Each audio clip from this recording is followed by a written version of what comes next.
جب یہ لبرل قسم کی عورتیں اعتراض کرتی ہیں کہ اسلام میں عورتوں کے لیے کیا ہے جنت میں، ان کو کیا ملے گا، بس یہ مردوں کو حوریں ملیں گی، یہ ملے گا وہ ملے گا، عورتوں کے لیے کیا ہے، وہی خاوند پرانا.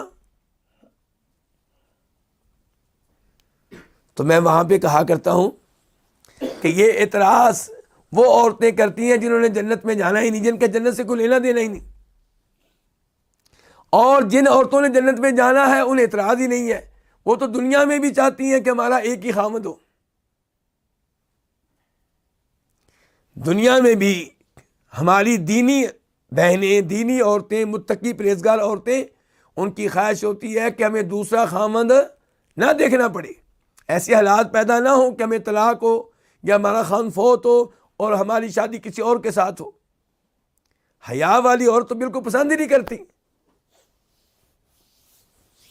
اور جہاں تک تعلق ہے کہ وہی خاوند ملے گا، ٹھیک ہے وہی خاوند ملے گا، لیکن وہاں پہ وہ فرشتوں کی طرح معصوم ہوگا، شہزادوں کی طرح پیارا ہوگا، ہر طرح کے عیب سے پاک ہوگا.